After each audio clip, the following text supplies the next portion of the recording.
En esta mañana quiero hablar de tenemos que echar fuera al enemigo. Díganle a su hermano, en esta mañana vamos a echar fuera al enemigo de nuestras vidas. Vamos a echar fuera al enemigo. Vamos a echar fuera. Porque vamos a ver la gloria de Dios. Porque el Señor nos va a coronar con sus bienes. Quiero que vayamos a Marcos capítulo 1, el verso 32 al 39. Su palabra se lee honrando al Padre, al Hijo y al amado Espíritu Santo. Dice así la palabra del Señor: cuando llegó la noche, luego que el sol se puso, le trajeron todos los que tenían, ¿qué cosa? Enfermedades, y a todos los endemoniados. Verso 33. Y toda la ciudad se agolpó a la puerta. Verso 34. Y sanó a muchos que estaban enfermos en diversas enfermedades, y echó fuera muchos demonios, y no dejaba hablar a los demonios porque lo conocían. El verso 35. Levantándose muy de mañana, siendo aún muy oscuro, salió y se fue en un lugar desierto, y allí oraba. Verso 36. Y le buscó Simón y los que con él estaban, y hallándole le dijeron: todos te buscan. Y el verso 38. Y él les dijo: vamos a los lugares vecinos para que predique también allí, porque para esto he venido. Y el verso 39. Y predicaba en las sinagogas de ellos en toda Galilea. ¿Qué cosa pasaba? ¿Qué hacía Jesús? Echaba fuera. ¿Echaba fuera a quién? A los demonios. ¿Echaba fuera a quién? A los demonios. Pueden tomar asiento, hermanos. En estos versículos nos podemos dar cuenta, amados hermanos, de la obra del ministerio de nuestro Señor Jesucristo. Él vino, predicó, sanó a los enfermos y echó fuera a los demonios. El Señor sabía perfectamente que había muchas personas que estaban con ataduras de pecado, ataduras de enfermedad y también de las obras del enemigo que estaban en sus vidas. Y por eso tenía que darles libertad con el poder de Dios, en su poder. Y aquí en esta porción de la palabra y en el libro sinóptico del Evangelio, que habla Mateo, que habla Marcos, que habla Lucas, nos habla a través de su palabra, hubieron muchos acontecimientos donde Jesús, cuando entra a Galilea y se encuentra con una serie de circunstancias, una de ellas cuando viene un leproso y luego le pide y luego lo sana el Señor. Luego viene el centurión y le habla que su siervo estaba enfermo. Y cuando le dice que su siervo estaba enfermo, sabía que había una autoridad de parte de él. Porque este centurión era un romano, era un capitán que servía al imperio romano, también tenía autoridad. El Señor dice: si quiero ir a sanar a ese siervo tuyo. Pero el centurión le dice: no soy digno de que entres a mi casa, le dice así. Basta una palabra para que mi siervo sea sanado. Y dice que el Señor en ese momento soltó la palabra. En ese mismo instante que se suelta la palabra del Señor, fue sanado su siervo. Y lo maravilloso es que Jesús se sorprende y se maravilla y dice: no he visto en ningún lugar tanta fe como este hombre. Y no era un judío, era un romano. Tenía mucha fe. Pero luego de eso, hay otro acontecimiento que va a la casa de Pedro. Y dice que cuando entran a la casa de Pedro, su suegra estaba con fiebre. Y dice la palabra del Señor que cuando entró, reprendió la fiebre, tocó su mano y luego dice que esa fiebre salió y luego le servía al Señor. Y luego viene por la tarde, y por eso dice en el verso 34 o 33: y toda la ciudad se agolpó a la puerta. Había una multitud que seguía a Jesucristo. Y dice que por la tarde le trajeron a todos los que estaban endemoniados y a todos los que estaban enfermos. Y dice: mas por la palabra fueron echados fuera. ¿Cuántos creen en el poder de la palabra? La palabra tiene poder, hermanos. La palabra es espíritu.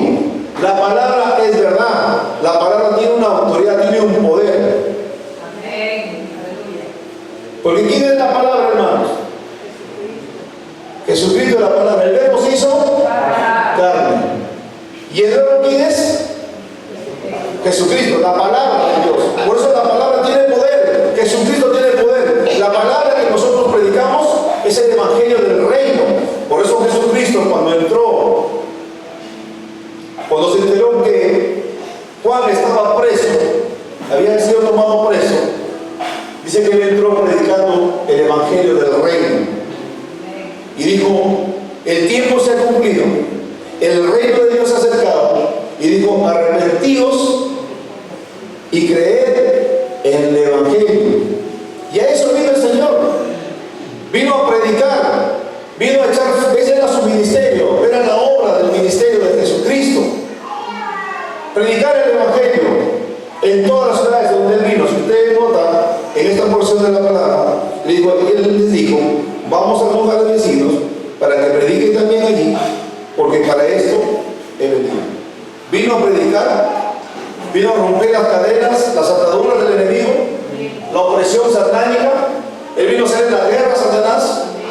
Él vino a romper toda la cadena, y por eso usted y yo tenemos autoridad en el nombre de Jesús. Pero en la actualidad, muchos de los cristianos estamos enfocados en dos cosas: en el ministerio de nuestro Señor Jesucristo, en la predicación y en la sanidad. Pero muchos se han olvidado de echar fuera a los demonios, de echar fuera. No se hace en las iglesias. Hay un temor, hay una situación, no sé qué es lo que pasa con los hermanos, no sé qué es lo que pasa, hay un temor, hay un miedo, pero la palabra nos enseña que cuál fue la gran comisión que nos dio a nosotros. Ese ministerio de Dios es que nosotros prediquemos la palabra, que enseñemos la palabra, que sanemos a los enfermos, que echemos fuera a los demonios. Esa es la comisión que nos dio el Señor Jesucristo. Y miren lo que dice la palabra del Señor. Quiero que vayamos a Lucas capítulo 9, versículo 1. Y habiendo reunido a sus 12 discípulos, ¿qué cosa les dijo? Les dio poder y autoridad sobre todos los demonios, y para sanar, ¿qué cosa? Enfermedades. Verso 2. Y los envió a predicar. ¿Qué cosa nos envió a predicar? El reino de Dios, y a sanar a los enfermos. Y miren, y en Mateo capítulo 10, el verso 1 y el versículo 7 y 8, dice: entonces, llamando a sus 12 discípulos, les dio ¿qué cosa? Autoridad sobre los espíritus inmundos, para que los echase ¿qué cosa? Fuera, y para sanar toda enfermedad y toda dolencia. El versículo 7: y yendo y predicar diciendo, eso nos habla a nosotros, nos dio esta comisión a todos: el reino de los cielos se ha acercado, sanar enfermos, limpiar leprosos, resucitar muertos, echar fuera demonios. De gracia recibiste y de gracia tenemos que dar. ¿Cuántos pueden decir amén? Esa es la autoridad que nos ha dado, nos ha empoderado, Señor, nos ha dado autoridad. Y no hay que tener temor ni miedo, hermano, porque esa es la convicción que nos dio el Señor. Pero yo quiero que a través de la palabra del Señor, esta palabra poderosa, nos quiere dar un mensaje claro, y quiero que vayamos a Efesios, en el capítulo 5, verso 11. Efesios capítulo 5, verso 11. Dice: y no participéis en las obras infructuosas de las tinieblas, sino más bien, ¿qué cosa tenemos que hacer? Reprenderlas. Dice: no participéis de las obras infructuosas de las tinieblas, sino más bien reprenderlas. Aquellos que profesan fidelidad a Dios, no podemos ser indiferentes, no podemos callarnos, hermano, con las cosas que vemos, con la inmoralidad, con las cosas que ustedes ven, o con lo que usted participa. Usted tiene que echarlo fuera, las obras infructuosas. Ese es un verdadero hijo de Dios. Es uno que es fiel con el Señor. Y en esta mañana yo quiero que podamos reconocer que muchas veces el enemigo está presente en nuestra vida y a veces no lo reconocemos, hermanos. Ahora, ¿cómo podemos reconocer al enemigo en nuestra vida? Para poder poder echarlo fuera. Número uno, primeramente, está escondido en los sentimientos de rencor y en los sentimientos de amargura. Y Dios quiere en esta mañana hablarnos para que nosotros podamos recibir de parte de Dios, para que podamos trascender en las cosas del Señor, para que podamos avanzar en la carrera que nos ha llamado el Señor. Por eso decía el apóstol Pablo, no es que lo haya alcanzado todo, pero una cosa que miro hacia adelante, dejando atrás todas las cosas y me extiendo al llamamiento que el Señor nos ha hecho. Hay que dejar atrás el viejo hombre, hay que dejar atrás las cosas del pasado, lo que nos pasó el año pasado, las circunstancias, las situaciones, dejar el egoísmo, dejar la amargura, dejar el resentimiento, dejar el odio, dejar el rencor. Si usted quiere ver las bendiciones de Dios, usted tiene que caminar conforme a la palabra de Dios. Y por eso en Efesios capítulo 4, el verso 26 y el verso 27 nos habla de una manera muy clara para aquellos que dudan, no, pero que los demonios, claro, si un nacido de nuevo no tiene posesión demoníaca, uno que vive conforme a la palabra no tiene, pero sí puede haber influencia demoníaca, que es diferente. Pero el Señor nos está hablando en esta mañana para que el Señor no tome ventaja en tu vida. Miren lo que dice la palabra del Señor en Efesios 4:26. Dice, airaos, pero no pequéis, que no se ponga el sol sobre vuestro enojo. Y verso 27, ni deis lugar al diablo. Lo que Pablo está diciendo, el apóstol Pablo está diciendo a la iglesia de Efesios, le está hablando a la iglesia, le dice, airaos, nos podemos airar, porque ¿quién no se airea? ¿Quién no se enoja? ¿Quién no tiene un momento de enojo, de ira en ese momento? Pero dice, no den lugar, dice el enemigo. Antes que se ponga el sol, te está diciendo, ponte a cuentas con la persona con quien te hayas ofendido. O que te ofendió o tú lo ofendiste. Antes que se ponga el sol. Para que no des lugar, ¿a quién? Al diablo, para que el diablo no tome ventaja en tu vida, porque se va a meter el enemigo en tu vida y te va a destruir. Y por eso no es la mano de Dios, por eso dices, oras, clamas, pero ¿cómo están esos sentimientos? Cuando están llenos de rencor, cuando están llenos de amargura.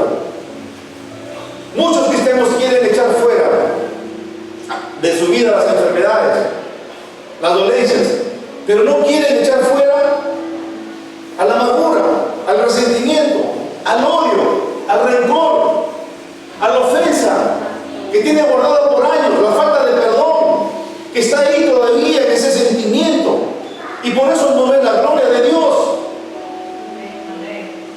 Ahora, nosotros no perdonamos por emoción ni por sentimiento, perdonamos porque es la voluntad de Dios.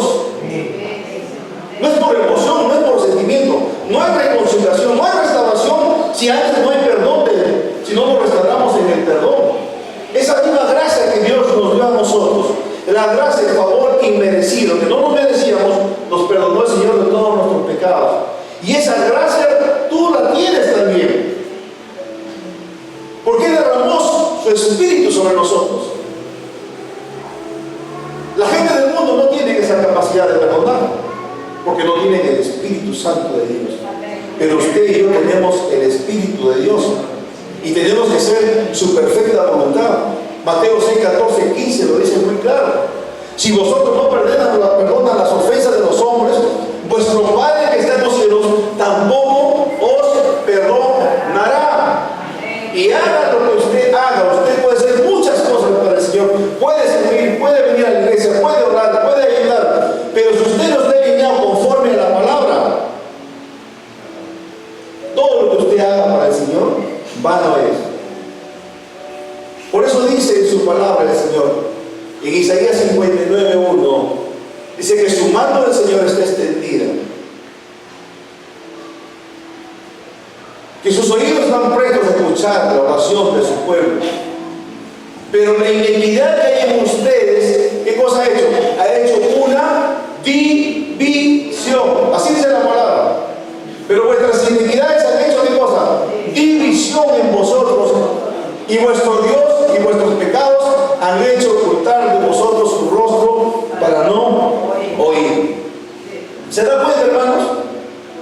Si no perdonamos de esos sentimientos que todavía están ahí enraizados. Y usted no perdona porque por sentimiento ni por emoción, porque he escuchado la gente de afuera cuando me decían, ya lo perdoné a ese hombre, ya lo perdoné a esa mujer, pero no me olvido lo que me ha hecho. Entonces no es perdón, es un perdón pero de labios. Por eso el Señor decía, estos hombres me honran de labios, pero su corazón está tan lejos de mí. Hay una apariencia ahí.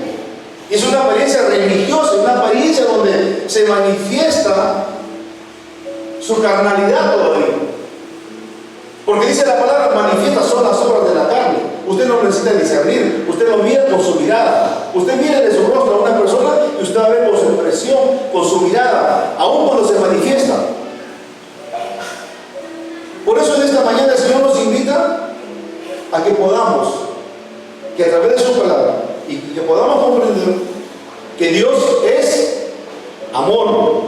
Por lo tanto, todo lo que tiene que ver con el amor, es decir, la falta de perdón, guardar rencor, no viene del Señor, sino viene de quién? Viene del enemigo, hermanos. Y miren lo que nos dice 1 de Juan, capítulo 4, el verso 7 y el verso 8. ¿Estamos aquí, verdad, iglesia? ¿Cuántos pueden decir amén esta mañana? Dice la palabra del Señor, amados, amémonos unos a otros, porque el amor es de Dios. Todo aquel que ama es nacido de Dios y conoce a Dios. El que no ama no ha conocido a Dios, porque Dios es, ¿qué cosa? ¿Dios qué cosa es? Dios es amor. Y miren, hermanos, nosotros tenemos la capacidad de amar a nuestro prójimo, aún de nuestros enemigos, porque esa es la voluntad de Dios. Usted encuentra en Mateo 5:44, cuando el Señor predicó en el Sermón del Monte, les enseñó a sus discípulos, predicaba el Evangelio del Reino y decía, amen a sus enemigos y oren por los que os maldice, os persigue, si quieren ser verdaderamente hijos de Dios. Lo que me da el entendimiento que un hijo de Dios sí tiene la capacidad de poder perdonar. ¿Y saben por qué, hermanos? Porque nos habla en Romanos 5:8 que el Señor ha derramado sobre nosotros su amor por su Espíritu Santo de Dios. Usted y yo sí tenemos esa capacidad de poder perdonar. Pero muchos se resisten, cristianos que se resisten, que siguen con el rencor, que siguen con la amargura, que siguen con el resentimiento y le quieren echar la culpa a Dios por las cosas que te están pasando. Y por eso te hablo en esta hermosa mañana, porque tienes que romper con ese ciclo vicioso de seguir viviendo una vida de rencor, de resentimiento, de odio, de falta de perdón, de ofensa. Y una de las cosas que el enemigo hace, hermanos, en esta mañana quiero hablarle. El enemigo, una de las trampas que usa es la ofensa, hermano. En Lucas 17, en el versículo 1 dice que vamos a tener tropiezos. Todos los días vamos a tener tropiezos. Y en el griego viene a ser ofensas. Y todos los días nos van a ofender, hermanos. Estamos en un mundo caído, en un mundo lleno de maldad, de hipocresía, de mentira. Por lo tanto, nos van a ofender, ya sea justamente o sea de manera injusta. Pero nosotros, los hijos de Dios, no es el fin la ofensa, sino la manera como respondemos a esa ofensa. ¿Cómo respondemos a esa ofensa? ¿Cuál debe ser nuestra respuesta? Si alguien te ofende, de la calle te mete la madre, te insulta, ¿te vas a poner en el mismo nivel de esa persona? Porque Pablo me enseña en su palabra que no peleamos con sangre ni carne. O sea, no son las personas, son los espíritus inmundos que operan a través de ellos, para ofendernos, para quitarnos la paz, para quitarnos el gozo, para distraernos en las cosas y andes con la ofensa guardada y no perdones. Pero un hijo de Dios sí tiene la capacidad de perdonar, hermanos. Porque de gracia hemos recibido y de gracia tenemos que dar. Dice, soportándonos unos a otros. Así como Dios nos perdonó, así de la misma manera tenemos que perdonar a aquellos que nos ofenden. Aquellos que son difíciles muchas veces de perdonarlos. Pero a eso nos llama, a perdonarlos, amarlos, dice. Amen a los que los maldicen. Amen a sus enemigos. Perdonen a los que los persiguen, dice. Entonces, cuando tú hagas eso, vas a recibir recompensa. No hay recompensa si tú no haces conforme está escrito en su voluntad de Dios. Esa es la voluntad perfecta, buena y agradable. Yo no sé por lo que estés pasando, pero Dios conoce cuál es tu corazón. A mí puedes engañar, pero el Espíritu Santo, que lo escudriña todo, lo sabe todo, sabe cuáles son tus pensamientos, cuáles son los deseos de tu corazón, sabe qué cosa hay en tu corazón. Por eso en esta mañana el Señor nos invita a tener el Espíritu perdonador, hermanos, a caminar en su amor. Por eso Pablo dice en Colosenses, nos dice que vestidos de amor, que es el vínculo perfecto. Si andamos en amor, no hay pleito. Si andamos en amor, nos vamos a amar unos a otros. Ahora, ¿cómo nos van a conocer a la iglesia? El Señor nos dio un distintivo que siempre les hablo de esto.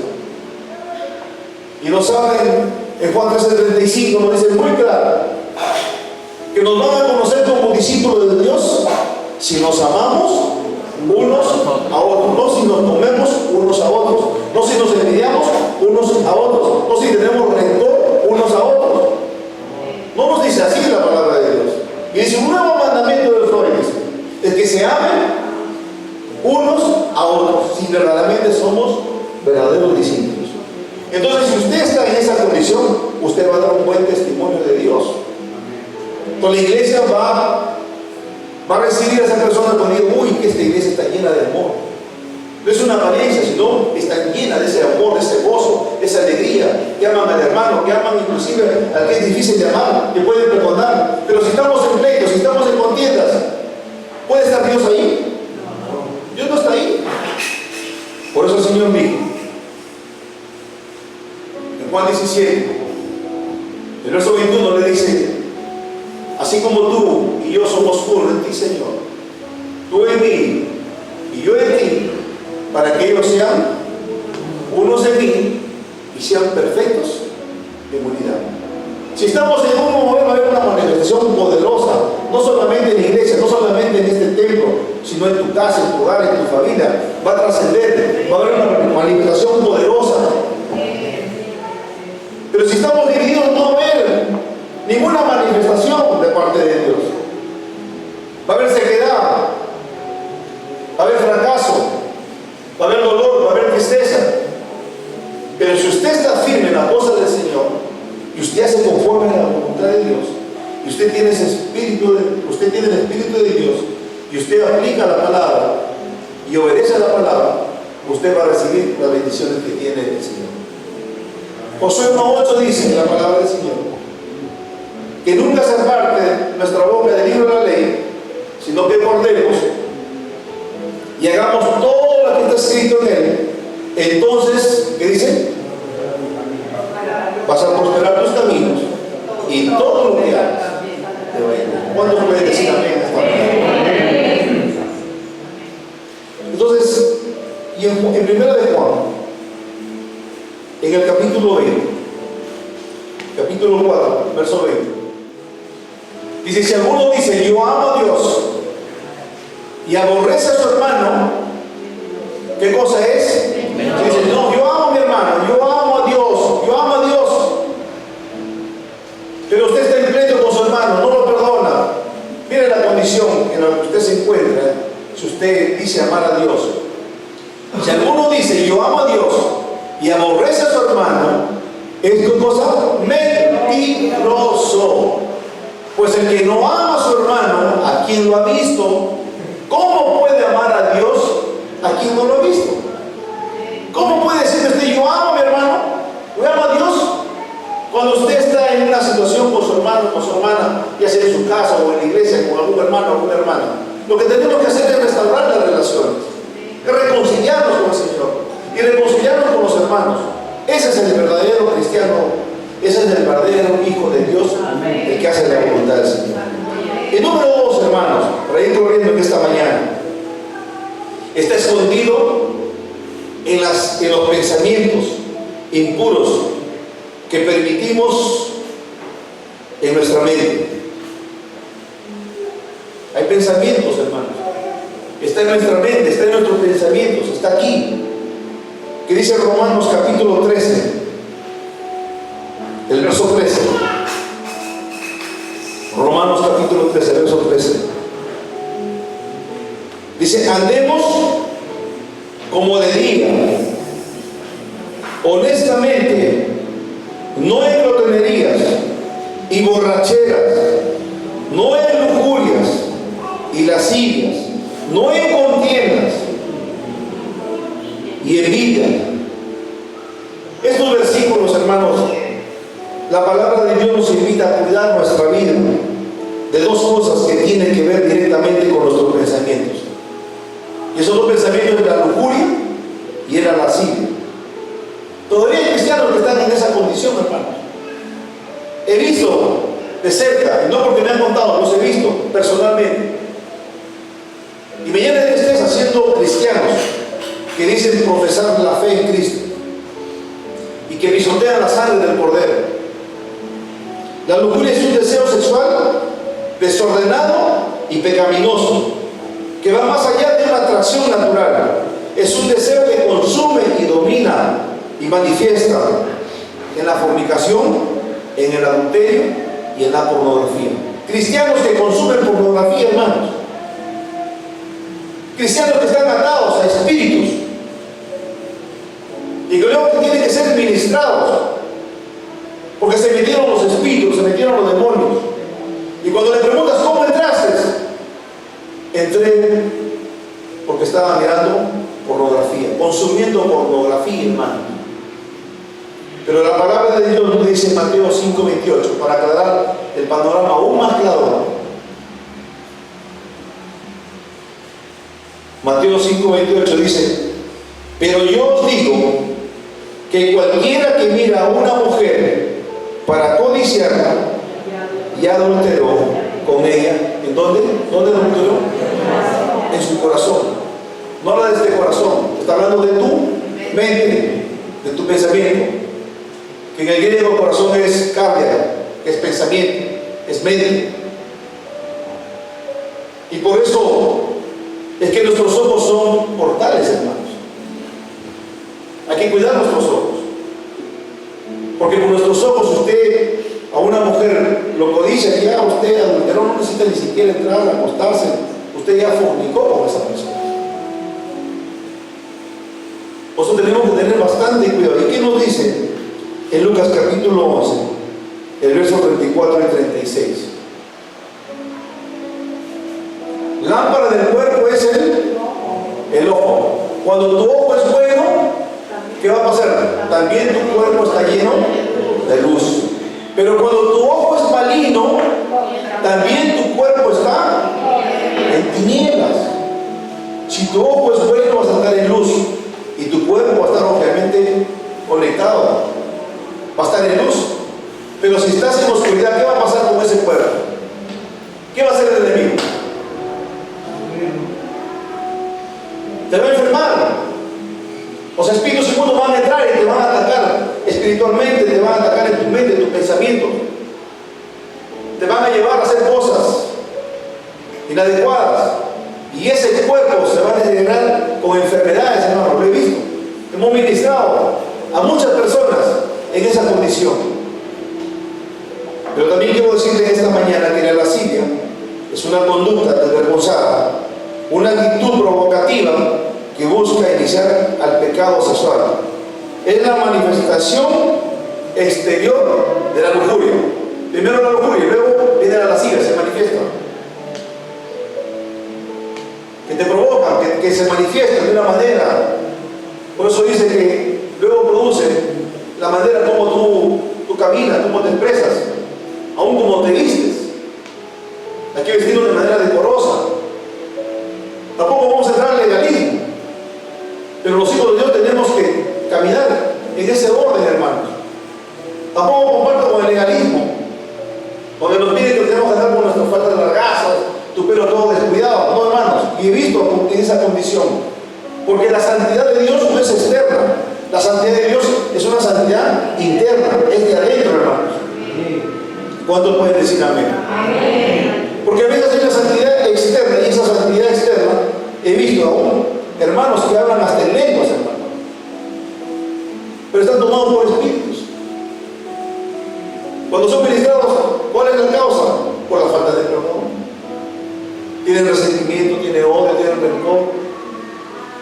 Hermanitas, hermanos, que profesaban la fe en Cristo, que adoraban y se subían al púlpito, estaban en la lujuria y estaban en la lascivia, hermanos. Se acostaban con hombres todavía, y eso hemos ministrado. Y me llamaba la atención y decía, pero ¿cómo? Pero sus vestiduras bien vestiditas, con sus faldas largas. Pero por dentro estaba que el Espíritu Santo lo conoce todo. Estaban en tinieblas. Estaban en tinieblas, hermano. Por eso te hablo en esta hermosa mañana, para que podamos ordenar nuestras vidas y que podamos glorificar el nombre del Señor con nuestro comportamiento, con nuestra conducta.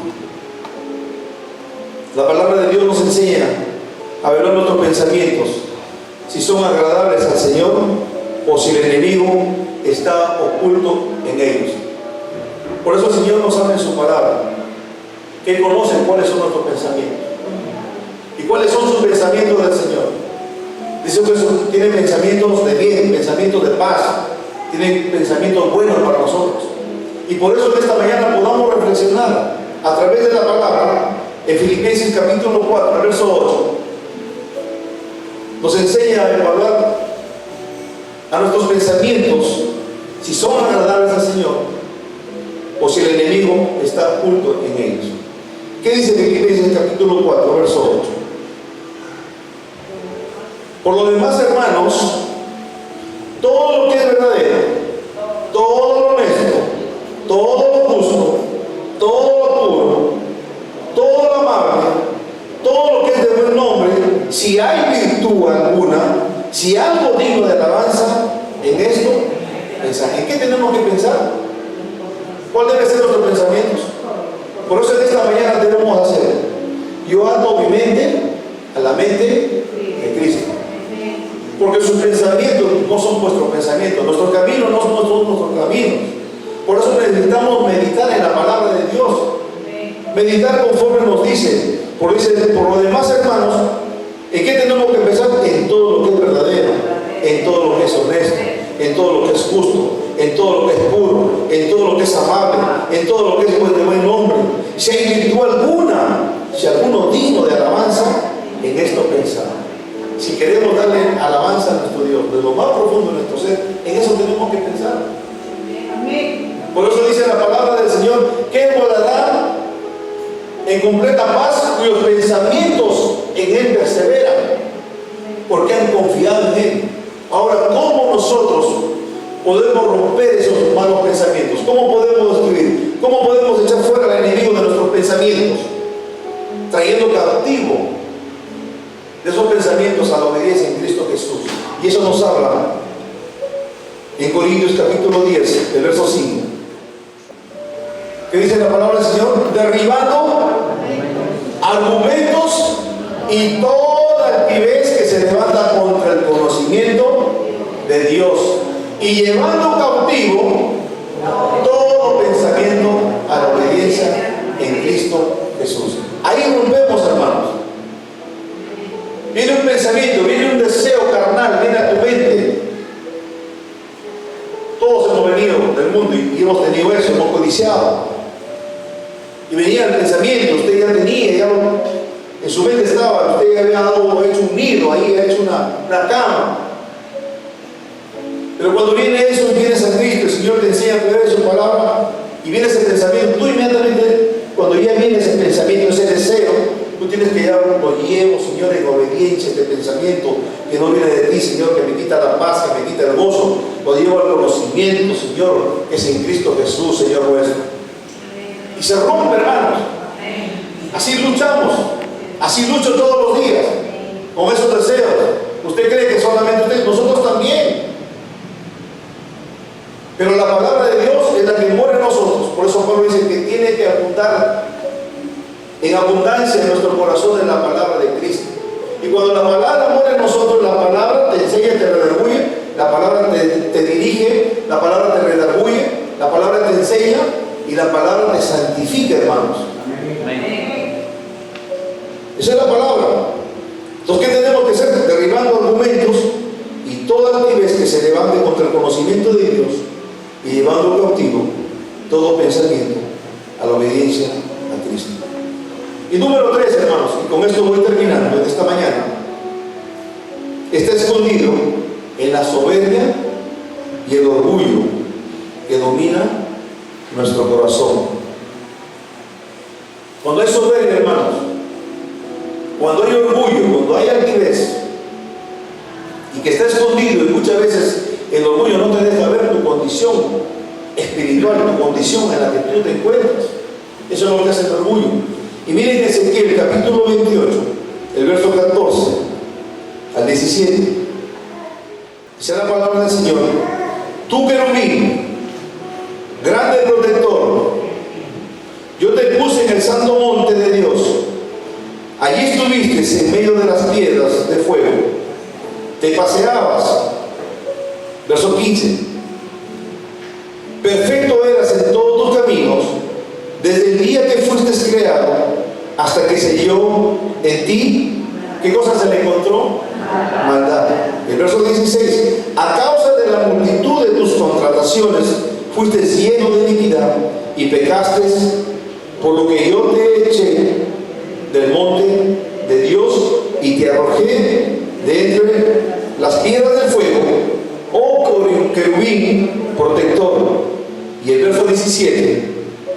Y se enalteció tu corazón a causa de tu hermosura, corrompiste tu sabiduría a causa de tu esplendor. Yo te arrojaré por tierra delante de los reyes, te pondré para que miren en ti. ¿Qué se enalteció?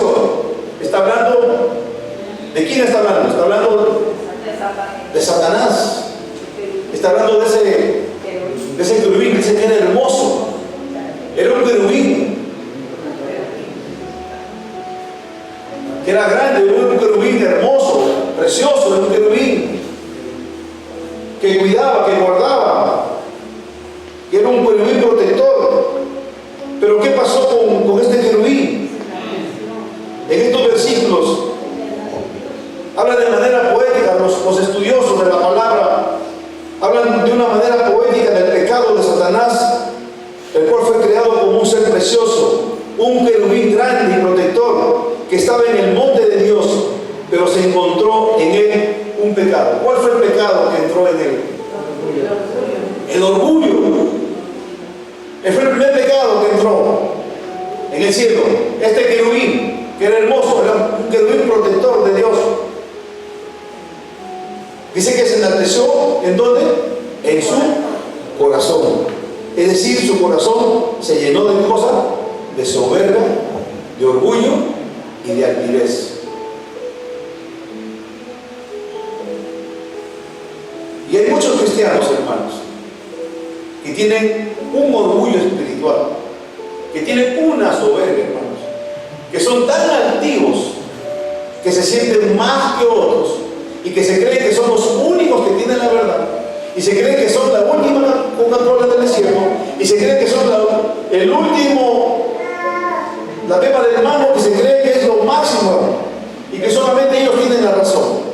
¿Usted no ha visto a esas personas? Que cuando usted va y le da un consejo, no lo quieren recibir. Son tan altivos que se sienten tan que lo saben todo y que no necesitan ya de un consejo de nadie. Pero el Señor nos enseña que en la multitud de consejos, ¿qué cosa hay cuando hay multitud de consejos? Hay sabiduría. Hay sabiduría. Por eso Pablo describe en sus cartas a los Corintios. Dice que el conocimiento ha engrandecido. El conocimiento no es malo tener conocimiento. Pero si ese conocimiento que tú recibes te engrandeces, ¿qué cosa hay cuando uno se engrandece? Hay altivez, hay soberbia, hay orgullo. Te sientes más. ¿Este qué me puede enseñar? Este tiene recién 4 años, 5 años. Yo estudio teología, ya tengo doctorado, tengo una maestría, conocimiento intelectual, pero espiritualmente, ¿cuál es tu condición espiritual?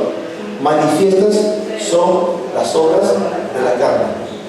Por los frutos los conoceréis, dice el Señor. Por los frutos. Mas el amor, te dice, mas el amor edifica. Entonces tiene que haber frutos. ¿Cuál es el fruto del Espíritu Santo? ¿Cuál es el fruto del Espíritu Santo? No son uno solo, es el fruto. Es amor, paciencia, benignidad, paz, gozo, mansedumbre, ¿verdad? Son 9, ¿no? Pero uno es el fruto. El amor es el que edifica. Pero si no hay amor, ¿de qué sirve tu conocimiento? Por eso Pablo habla de la preeminencia del amor. Que tú puedes hablar en lenguas. Dice, será como símbolo que se repite. Si no tienes amor, de nada sirve. Dice que puedes dar tu casa, puedes dar tus bienes, puedes dar tu cuerpo a que se queme. ¿Y no tenemos amor? De nada sirve. Entonces tenemos que reflexionar en esta mañana cuál es tu condición. Si tú realmente quieres ver la gloria de Dios, si tú quieres ver la manifestación, tienes que dejar la soberbia, tienes que dejar el orgullo. Y tenemos que comprender que la soberbia y el orgullo desmedido, la prepotencia, la tenería, no viene de Dios, pues el carácter de nuestro Dios, de nuestro Señor Jesucristo, es completamente diferente. ¿Qué dice Mateo capítulo 11, verso 29? Tengo que predicar conforme el Señor me ha puesto en mi corazón, y eso es lo que tengo que decir, eso es lo que tengo que hablar, porque no es palabra mía, es palabra de Dios. Y cuando es palabra de Dios, dice que te redarguye, dice que para enseñar, para oír, para corregir, para consolar, ¿verdad? Para edificarnos, para crecer espiritualmente. Mateo 11, 29 dice, llevad mi yugo sobre vosotros y aprended de mí, que soy manso y humilde de corazón, y hallaréis descanso para vuestras almas. ¿Qué tenemos que hacer? Mansos y humildes. Y ahí tenemos que trabajar todos. En la mansedumbre. Humildes, sencillos. No altivos. No con los ojos altivos. No menospreciando a tu hermano, a tu hermana. No juzgando, no criticando, no mirando sus defectos del hermano. No mires los defectos de tu hermano. No mires la paja que está en tu hermano. Tienes que sacar esa viga que está ahí en tus ojos, sacar esa viga grande que no te deja mirar la viga de la altivez, del orgullo, de la soberbia. Y por eso está así tu condición. Por eso no vemos frutos. Por eso no hay frutos en tu caminar. Por eso no hay una manifestación, y por eso muchas veces puedes venir a orar, e interceder, clamar, pero si no estás alineado conforme a la palabra de Dios, no vas a recibir absolutamente nada, porque es abominable para el Señor. Tenemos que echar fuera al enemigo por medio de la humildad, hermanos, humillando nuestro corazón delante del Señor. Amén. En el Salmo 51, 17. ¿Qué nos dice el Salmo 51, 17? Los sacrificios de Dios son el espíritu quebrantado, al corazón contrito y humillado no despreciará tú, oh Dios. A un corazón que se humilla, al humilde, más al altivo, dice el Señor, lo mira de lejos. Es más, el Señor no lo quiere ni mirar. ¿Qué le pasó al querubín? Fue desterrado el querubín con un tercio de ángeles. Fue echado fuera del cielo. Era un querubín hermoso, era un querubín protector, pero hubo maldad en su corazón, y en su corazón entró el orgullo, la altivez. Por eso tenemos que menguar, hermanos, en nuestro carácter, imitar el carácter de Cristo. El carácter de Cristo dice que es manso y humilde. ¿De qué? De corazón. ¿Cuántos pueden decir amén esta mañana? Quiero terminar en esta mañana, hermanos, que no podemos ignorar al enemigo, que muchas veces se oculta muy sutilmente en nuestras áreas de nuestra vida, que damos por normales muchas veces. Lo vemos algo normal, como si fuera algo normal. Porque hay soberbia en el corazón. No ves ya algo normal, algo natural. Tenemos que sanar nuestros sentimientos. Hay sentimientos que no han sido sanados. Hay pensamientos impuros. Hay actitudes todavía orgullosas. Pero Jesús nos dio el ejemplo de autoridad espiritual. Y como la iglesia, estamos llamados a vivir en esa misma autoridad. Si usted quiere tener esa autoridad de Dios, tenemos que vivir conforme a la voluntad de Dios. No basta con predicar, ni con buscar sanidad, también debemos ejercer el poder que el Señor nos dio. Echar fuera el enemigo. Es tiempo de limpiar nuestro corazón en esta mañana, hermanos. Nuestra mente, nuestra actitud con la verdad de Dios y el poder del Espíritu Santo, que no toleremos en nuestra vida, más que el enemigo siga ensuciando nuestra mente, nuestros pensamientos, nuestros sentimientos. Y esta mañana nos levantamos, hermanos, en el nombre de Jesús y lo echamos fuera al enemigo. El enemigo que tiene atado con el rencor, con la amargura, con el resentimiento. El enemigo oculto en tus pensamientos. Y el enemigo de la soberbia, del orgullo y la altivez. Eso no le agrada a Dios. Por eso en esta mañana yo te invito, vamos a orar, hermanos. Y le vamos a dar las gracias al Señor por lo que está haciendo en nuestras vidas, en nuestras familias, en esta casa, en este lugar. Y este es un tiempo para renunciar y echarlo fuera, hermanos. Tú sabes cuál es tu condición. Cada uno sabe con lo que vive. Si es el carácter, si hay orgullo, hay altivez,